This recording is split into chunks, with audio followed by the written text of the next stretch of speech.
one power, invisible, and just see it everywhere and every day. One power, indescribable, and just speak of it with every word you say. Mysterious until you know the truth. As simple as the love inside of you. Call it God, call it Spirit, call it Jesus, call it Lord, call it Buddha, Baha'u'llah, angels' wings or heaven's door. But whatever name you give it, it's all one power, can't you see? It's the power of the love in you and me. One power, one power. Okay, is this on? It is. All right, well, good morning. And such is the nature of life that all it asks and all it wants is the opportunity to appear. You are that opportunity, and so am I. And so it is. Welcome to CSL Midtown, coming to you this morning from Atlanta, Georgia. We're so glad to see everyone here. We welcome all people, no matter who you are, no matter where you are in your life. We welcome all those who are listening online, and especially we welcome all those who came today to be in person with us. Our center reflects the beautiful, diverse tapestry of life. So we welcome you. Whoever you are, whatever path brought you to be here today, know that, yes, you are in the right place. This is the right time for you, and that you are an individual expression of the divine life in which we all live. You are welcome to participate here today and to become a part of this community. And if you're online watching our broadcast, we hope that you will like and share this with your friends. For a better understanding of who we are and what we teach, listen now to our Declaration of Principles written by our founder, Dr. Ernest Holmes. A few of the Declaration of Principles we live by. I believe in one God, one absolute power, and first cause to all things. I believe that this power is perfect love, and it creates out of a desire to express love.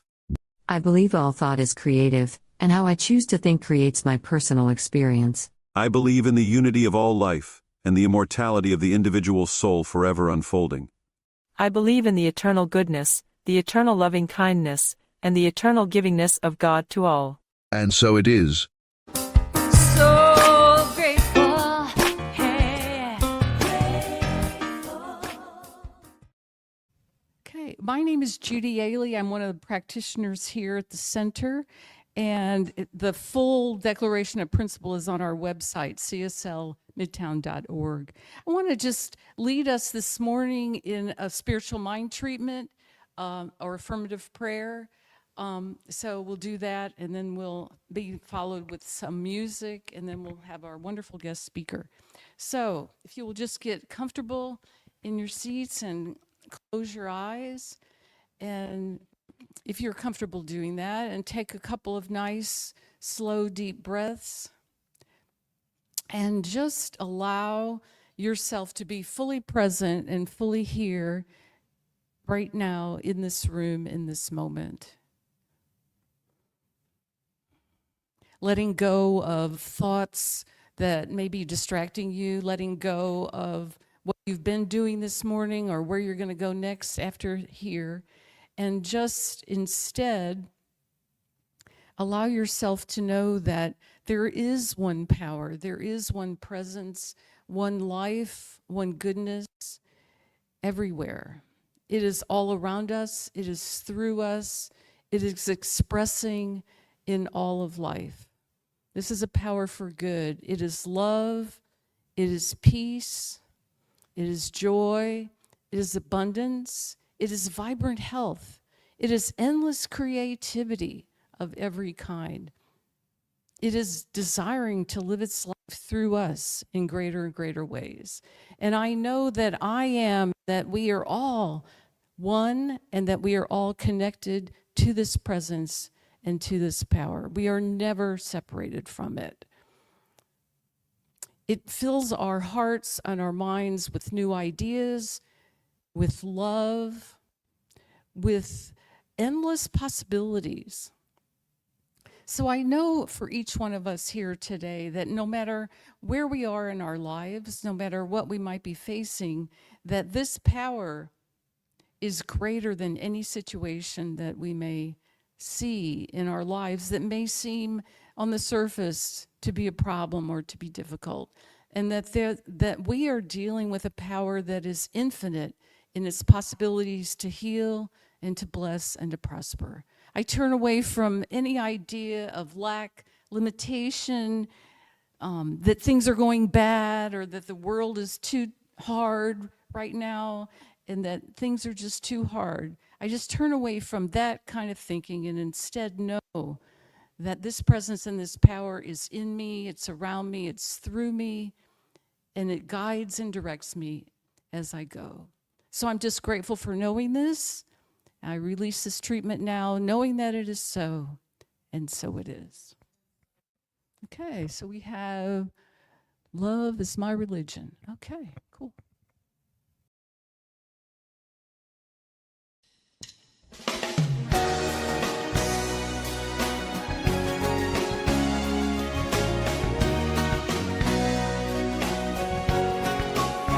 I wish you peace.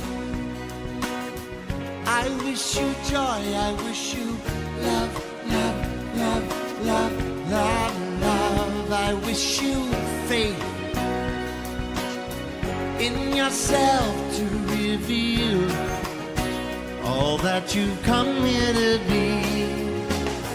Love is my choice. Love is my decision. Love is my voice. Love is my religion. Love is my religion.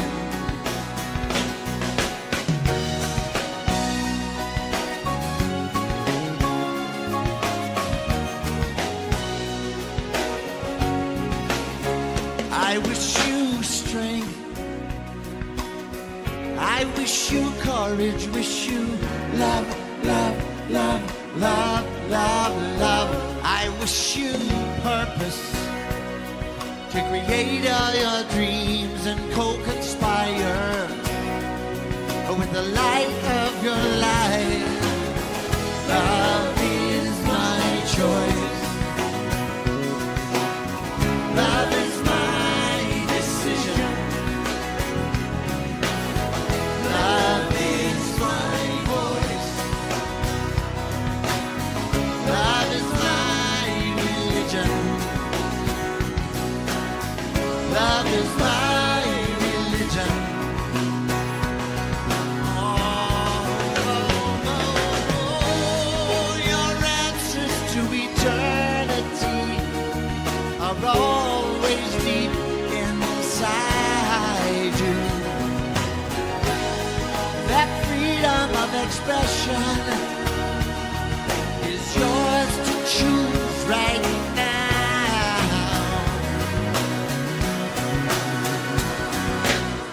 Love is my choice, my religion. Love is my decision. Love is my voice. If you know the words. Love is my religion. Oh, love is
afterwards, so please join us for that.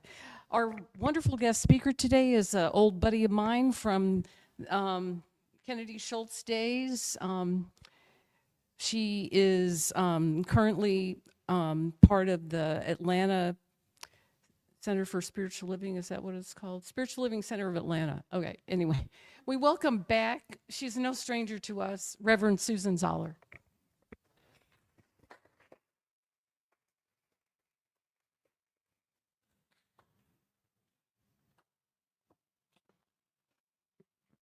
Thank you, Judy. Do y'all know what a gift she is to this place? I hope you do. A gracious good morning to you. Are you doing all right? That was not enthusiastic enough. Are you doing well? Thank you. Could we turn the volume down just a little on there?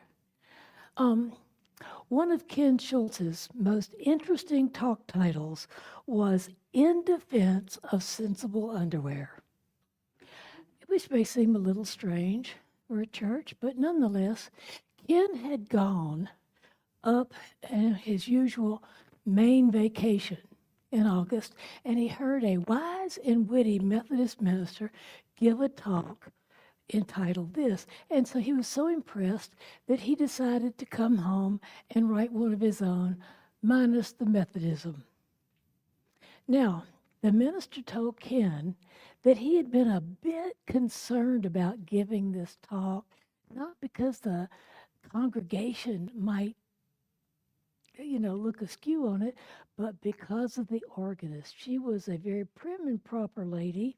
She was elderly and distinguished. And as usual, she called in the middle of the week to get the talk title, to choose the music. And so fine. She didn't say anything about it. And then Sunday, he got up and gave his message and sat down and thought, oh, what is the music going to be? And the pianist said in a clear voice, stand and let's turn to page 276. And the congregation sang, oh, what a firm foundation. True. And, historically, undergarments were designed to cover us up. Now, today, it kind of seems like how much we can uncover with still wearing underwear and be legal. But, nonetheless, it was for many years extremely critical. And to many people, it still is today. My mother would have a fit if she knew some of the undergarments I've worn. Really. And it was important to be covered, absolutely. Now, great pride has been taken in knowing that you and yours are blessed with clean and appropriate undergarments. Absolutely. Of course, no one should ever see that underwear. Absolutely. But if suddenly you had an illness or an accident and you were taken to the hospital, thank God the doctor could say, well, thank heavens you have on sensible underwear. That's what people expect. They always say, go put on some clean underwear. What if you were in an accident? Like the doctor is going to kick you out and whisper behind your back if you don't. I know people who believe that, and they believe it'll get out to the general public. But beliefs about undergarments have been important. They really have been. If you had a chill, non-sensible underwear was considered to be the source, and it was the devil trying to get out of you.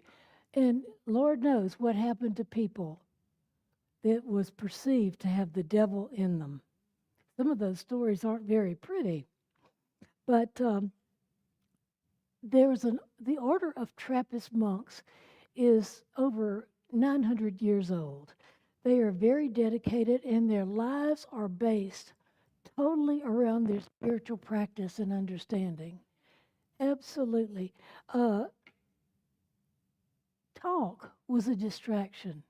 Conversation took you away from thinking about God. And the only exceptions to this were emergencies when you might have to deal with the outer world or purchase something. They usually had monthly meetings and they actually had to talk then.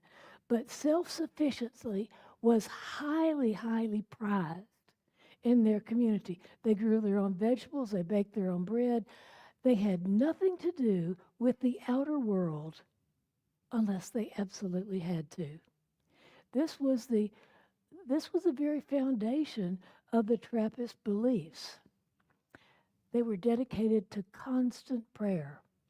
Now, there was this one Trappist monastery. They faced an unusual problem. The man who made their underwear, because it was specially made, it was intricate, it was beautiful, and it had a prayer for each step of the process. And he died. What are they going to do? You know, if you say, okay, now you make the underwear, somebody had to replace that person, and somebody had to replace that person. So they were at kind of a conundrum about how they were going to deal with this. And finally, somebody said, look, let's just go down the road to Walmart and get some sensible underwear. And they did. You know, this was a big, big deal. So that was a huge change for them. And as they opened up to change, it was kind of a slippery slope. There was one change after another because they changed then outfits they wore. They no longer wore the robes. They wore sensible pants and shirts. They did away with their special haircuts. And then finally, somebody said, you know, the good we do, we can do in the community. So they started going out into the community, and before you know it, they were marrying and having families. It was a big, big change. Then they said, you don't have to really live here anymore. And you know what happened? 50% of them left the monastery. Absolutely. Now, you know, that's a big change. That's a huge change. They had this foundation that had been going for hundreds of years, and they just, in a relatively short period of time, and moved away from it. Were they even still Trappist monks? I don't know if they were considered Trappist anymore. But, you know, it is really practical to buy something that it takes a long time to make, and it's more convenient. You get more time to do things that you want to do, not that you have to do or you're obligated to do. So I can understand why they would want to do this, you know, but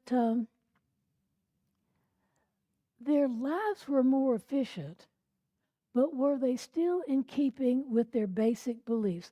Were they still with their very foundation? You know, it was practical, it was liberating.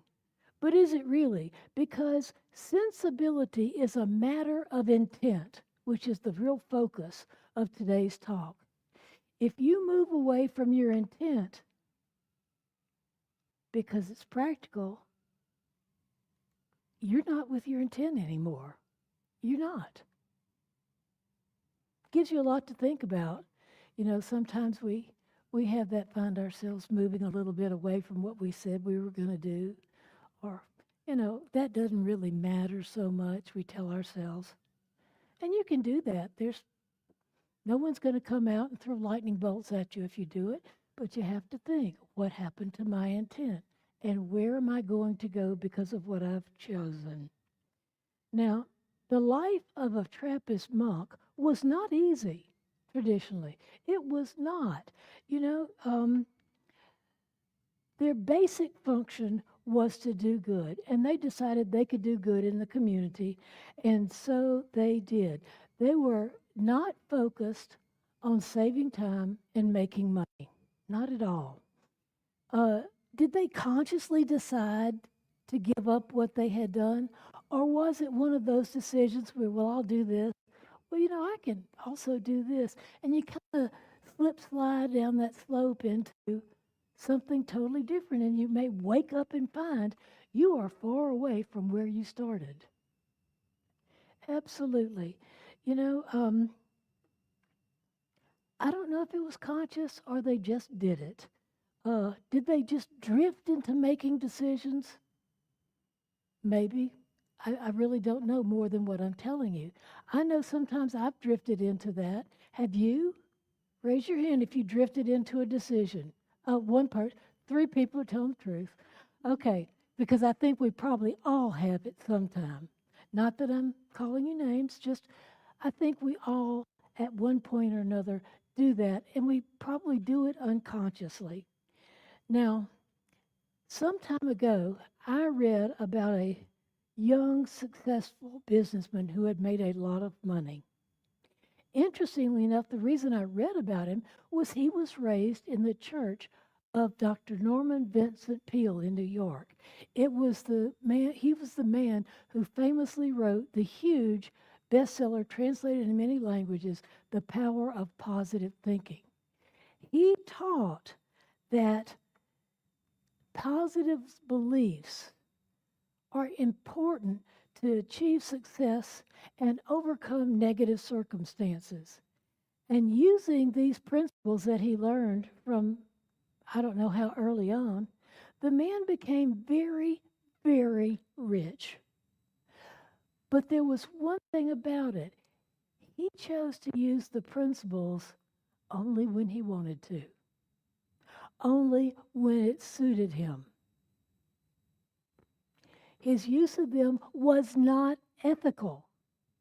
He caused many people to go bankrupt. Many people were never paid. Can you imagine the effect that had on other businesses and on the individual lives of people and families? It was rather devastating. I just always wonder what his karma has been. You know, we can't know the contents of his thoughts. I can sit here and speculate all day, but we never know the contents of someone else's consciousness, do we? As well as we know someone, there are parts of them we still do not know. The important part here is, how does this relate to the Trappist monks?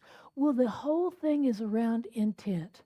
The Trappist monks was designed to keep them focused on the divine, to do good work, to be spiritually fed and feed others. I can't tell you exactly what the contents of the other person's, this businessman in New York, I can't tell you what his contents were. I have no idea. But if you look at his life, we can speculate, and it's not necessarily very pretty. Now, the law works as the law works, that's spiritual law. Whether we put into it good things, bad things, neutral things, dumb things, mean things, loving things, it responds the same way and creates according to our belief system. The energy that we vibrate out, because we're big towers of vibration. We're just practically radio transmission stations. And it goes into the law and comes back as our experience. And sometimes we don't even relate what we've put out to what comes back. I know that there have been times I didn't. I never thought that the tension I let myself go through and the stress and the frustration would lead to a tumor, but it did. Now, that doesn't say that's going to happen for everybody. That's just what it matched up in my experience. Luckily, I had this teaching, and that was 36 years ago. I'm still fine. Now, the Trappist gradually moved away. I'm not sure how this businessman's path went along, but we just know the results of it. Just like people see us, and they may not know us very well at all, but they see the results of our actions, our words, our beliefs. So it's important to realize what we believe. That businessman chose power and financial success over everything else. He had learned spiritual principles and he learned them well. He only applied them to the pursuit of financial success and power. You know, where it pleased him. But the universe didn't know that he didn't pay his employees, that he didn't pay companies that had done work for him. They just responded to what he had and what he put out. You ever see somebody and they're doing things and you think, that's not fair. How come I do all this and this person does all these other things, and yet how successful they are, what they have in life? Well, I tell you, it always catches up with you. As you know, karma's a bitch if you are. Now, it's true for everyone. It's not just this man or me or a select few or those of us in science of mind. It works for everyone equally all the time. And if we don't like what we're getting, we have to look at what we're putting out. You know, it does so without judgment or evaluation. No one's out there going, now, Susan, honey, you don't want to do that. Think a better thought. Nope. It just says, okay. And, you know, my circumstances or someone's circumstances are created correspondingly. You know, the thing is, we do have to choose to deal with or actively choose not to deal with the consequences of what we create. Sometimes I don't want to. Maybe you have not wanted to sometimes either. But we do. It comes about. And Ken taught us to never look around for somebody to get theirs. You know what I mean? They did such and such. I just can't wait to see what happens to you. Because it's focusing on negativity. If we focus on negativity, we're going to get more negative things in our life. So, you know, when you see people, you see someone in the government, or a church, or the whatever profession, doing things you don't like. Yes, we acknowledge them and we know it's happening. And if there's something we can do to change it, we do it. But we do not let it become the focus of our lives. We do not obsess about it. And a lot of people are obsessing about a lot of things in the world right now. And it's good that we're aware of them, more aware than ever before because of mass media. But focusing on that without focusing on solution is going to yield more of what we don't want. So it's important that we get our intention clear, that we decide what we want to do and how we want to be, and to go forward with that. You know, it's acceptable to change our minds. It doesn't mean you can't change your mind. We can just choose differently. But what happens that matters is how we do so. Is that one of those, well, I was going to do this, but it's really more convenient to do that, so I'm going to do that, you know, while I'm over here, and it goes down. Or do we say, okay, I will do this today, I will never do this again, or I will choose not to do that. It really does have an effect.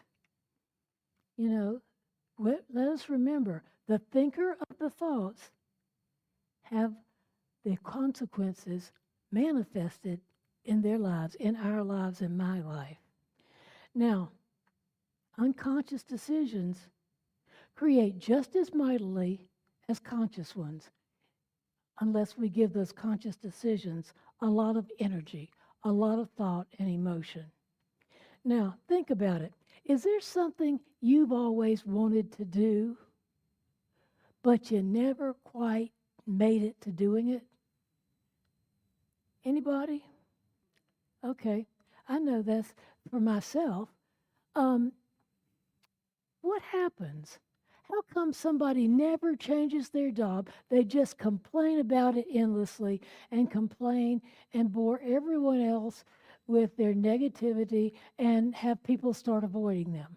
How many of us have wanted to lose that 20 pounds, but we never do? And then you see somebody else that says, Oh, I say, you look great. Oh, you know, I lost about 25 pounds. How'd you do it? Well, you know, I just changed what I was eating. I changed my exercise. They make it sound so easy. And then there's those of us who haven't made that same decision and we get frustrated. Well, it's just not for me.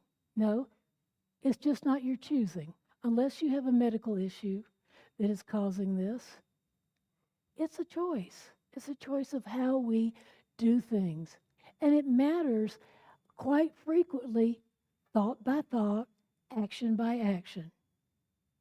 When we are doing things unconsciously, we are creating just as much as when we do them consciously. Again, what powers a decision spiritually is the amount of focus we put on it and the energy behind it. If you have something you really want to do, you're so excited about it, you can't wait for it to happen. You know, it's like somebody said once, oh, I couldn't wait to go out with that guy. I started getting ready at 3 o'clock on Saturday afternoon. 3 o'clock? He was picking you up at 7. But you were excited. You know, could you just not wait to go to work to get your evaluation and that promotion you wanted? I don't hear that from very many people these days. You know, so it matters what we think and how we are thinking it, how we're making decisions. You know, I have had so many times of doing that. I have been both the Trappist monks and I have been that businessman in my own way. And I learned one thing, if I really want to manifest something, I need to focus because we are taught, as a man or woman thinketh, so they are. As we are in our hearts, so we are. Because the energy we're putting out goes into that quantum field that I call God or spirit or higher power, and it comes back as my circumstances. Those sayings in the Bible and other major spiritual books teach us this. Sometimes that's not always emphasized, but it's true. So, you know, I just have to look at myself when something's going on that I haven't changed and say, well, okay, what do I need to do differently? Because to go outside and blame something out there is like looking in a mirror and seeing ink on the face of the person in the mirror and rubbing on the mirror to try and clean it off. How successful is that? I don't think so. Although I've tried it many times. You know, we can change our minds. Spirit will respond equally when we change our minds. The phrase that we have in Science of Mind is, principle is not bound by precedent. In other words, what's happened before doesn't determine what's going to happen. Spirit will respond to you just as we change. Now, I don't mean just saying we're going to change, like, oh, you know, I'm not going to eat those 3 dozen chocolate cakes a week that I was eating. You know, I'm going to go to work and be a better person and help out people around me and not think about my boss's crummy actions. No, it's one that you make and you truly make a change. How many of us say to ourselves, I'm changing this, but do we really? I learned one thing. I changed when the price of staying where I was too great. Have you ever heard that before? The price of staying where I was too great an impact on my life. And so what happened was that I had to get to the point that I was willing to do what it took. Now, that point is different in multiple areas of my life. We have to make a decision and really decide. How many of us make passive decisions and we don't stick to them? What do you think the effect is long term of that? Do you learn not to trust yourself? When you tell yourself you're going to do something but you don't do it? How much do you believe in yourself after that? Do you find yourself not believing that prayer works so much? that what we think and do doesn't matter as much as what other people do or what the world is? Do you think the president controls the quality of your life? Even in the worst of times, there have been people who thrived. It didn't mean that they were the rich. It didn't mean that they were lucky. It meant they found a way to thrive, and Spirit supported them. You know, I used to spend time with a friend, and this really became clear to me. She came into town, and I was hanging out with her, really enjoying our time together. And I didn't do some of the things I normally do. And I mentioned, I'm not going to work out today, although I love to do it. Let's just go do this or that. And she looked at me and said, Susan, the difference between you and me? And I said, what? And she said, if I decided I was going to work out, I would work out, even if it meant we spent less time together, because I have decided. It was like a disguised duh from Spirit. Duh. That was what I was doing unconsciously.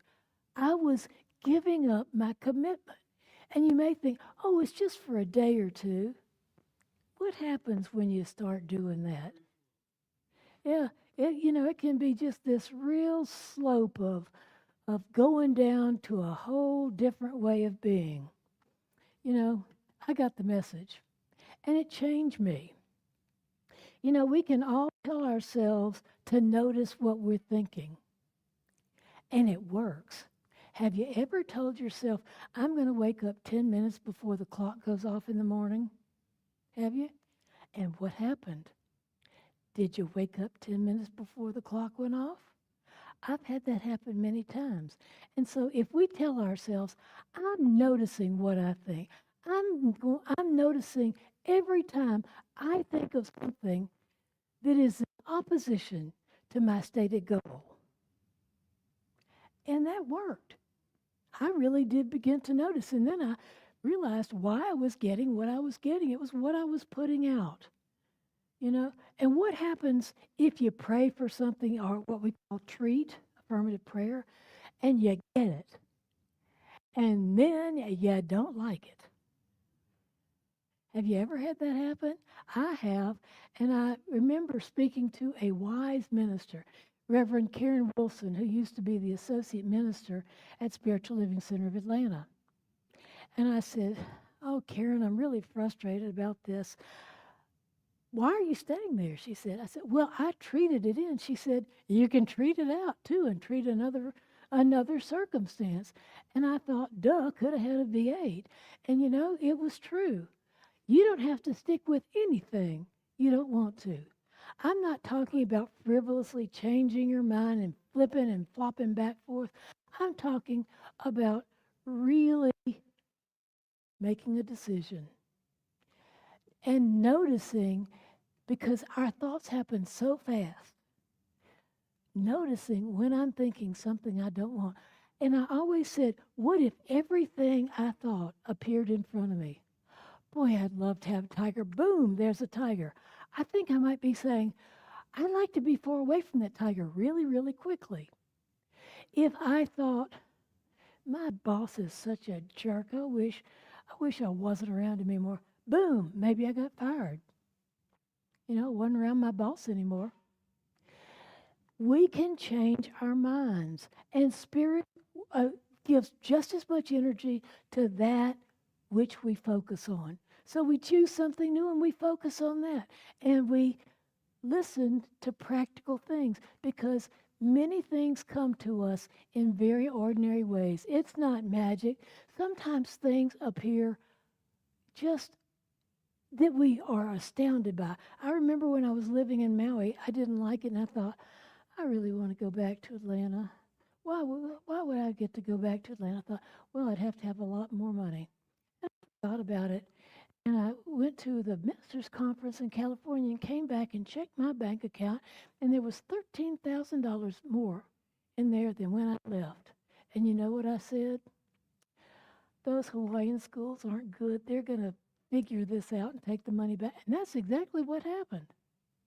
Next time I decide to manifest a large money, I'm just going to say, thank you, Jesus. Really. I was raised Southern Baptist, so it matters. You know, when we allow anything, whatever it is, to move us away from our intention, our purpose diminishes and may be left behind. When we focus only upon the details of something or how we're going to create the outcome, we may miss the big picture and not manifest what we want. You focus on this and that and the other. It's kind of like telling God, Spirit, higher power, Allah, whatever, you can't do it right. I have to tell you how to do it so it will be right. And what does that lead to? What do you think happens? We have to micromanage everything or it's not going to be right. And then when we don't micromanage, it's not right. And when we do micromanage, nobody likes us anyway. Really. You know, what seems to be negative also that happens may lead to an extremely positive outcome for you. So when something happens that you didn't expect, don't spend your time moaning and groaning about, this, that, or the other. Focus on your goal. I made a little sign for myself, and it says, focus on your goal, because I get distracted. Oh, there's a shiny penny on the floor. Look, there's a dime. That, do you know what he said? Do you know what she did, etc.? But when I focused on my goal, I've had things happen like that money in Maui in an extremely short period of time. I didn't spend time focusing on it. I just made that decision that if I had more money, I'd go home. I got the money. It didn't stay, and I didn't go home either. I stayed at the church. So just think about this, that things that we fail at sometimes are the greatest gifts. That's how Velcro was invented. That's how penicillin came to be. They were accidents. As I said earlier, so many people are focusing on the government right now. The government does not control the quality of our lives. And you may say, but they put this and they did that and this has happened to me. Guess what? You can treat about changing those circumstances. Do you think the government is bigger than God?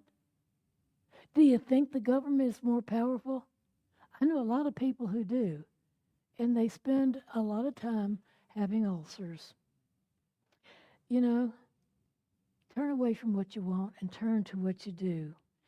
And what matters is moving forward in life, being kind and generous, thoughtful and ethical, because it catches up with us when we're done. And I will tell you that learning science of mind totally changed my life. The quality of my life has just skyrocketed since I began using these principles. Now, please know that it is none of my business what underwear you chose to wear here today, or the lack thereof, i.e. going commando. You are a beloved being. You are the child of the Most High. You have access, and I have access. We all have access to unlimited power. You are welcome in this world, and you are welcome in this center. Let's have our own hymns of firm foundation. Turn to your own page 256. Thank you for being here today, and thank you for sharing this talk with me. It's meant a lot to me, and I hope it means a lot to you. So, namaste, aloha, shalom, blessed be, amen. And if you care to join, and so it is.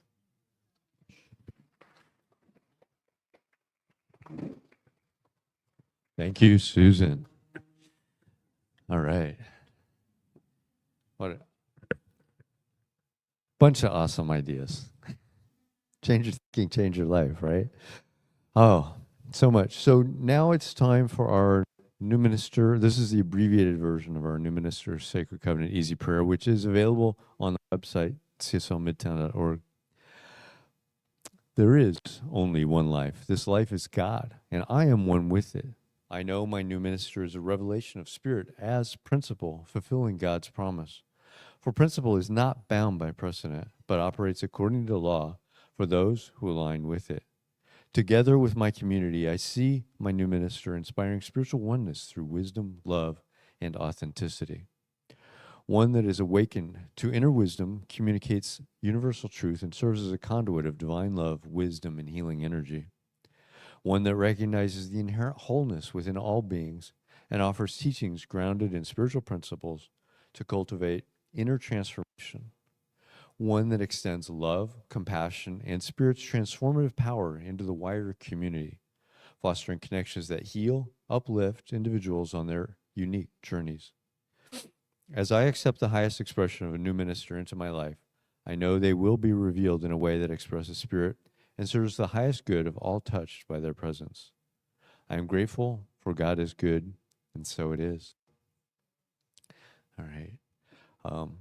Now it's time for conscious giving. If you're in the room, there's a basket in the back, or you can scan the QR code and donate that way, or go to cslmidtown.org/donate and set up a one-time contribution or an ongoing contribution. And we appreciate everything. And if you're here, we appreciate you. If you're online or listening to this later, we appreciate you. And if you're spiritually fed, consider giving if you haven't been already. So now say with me our affirmation for prosperity. I live in a universe of abundance. As I freely and joyfully give, I join in the divine flow, and all that I share with life returns to me, multiplied abundance, and so it is. So we've got some announcements. So next week, Reverend Dr. Jerry Troyer is going to be back with us online. He's in San Diego. He's an awesome speaker. And I'm going to be out. So John's helping out with that. And it should be a great, great service for that. So tune in for that. If you want a deeper understanding of these principles that Susan talked about this morning, our adult study group meets at 10 a.m. on Sunday mornings online. You can go to cslmidtown.org, scroll down to the Zoom link, and click on that. They meet at 10. They're going through the Science of Mind textbook. You're close to the end, right, Judy? Yeah, so getting that.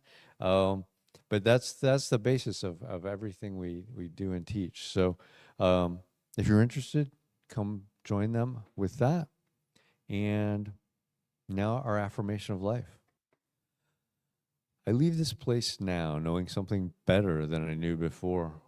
I go forth into the world with a heart full of love and a mind full of good sense.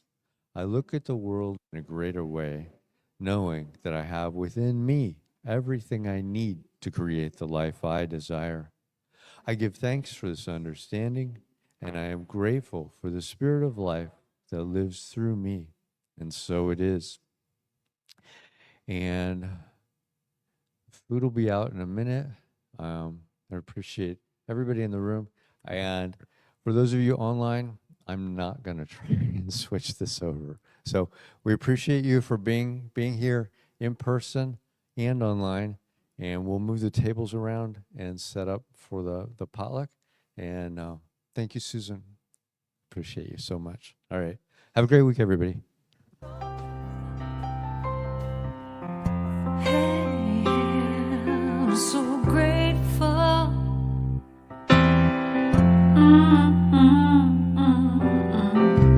I'm so grateful. I'm so grateful. I'm so grateful for all that I have. I'm so grateful. I'm so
There is a power for good in the universe greater than you are.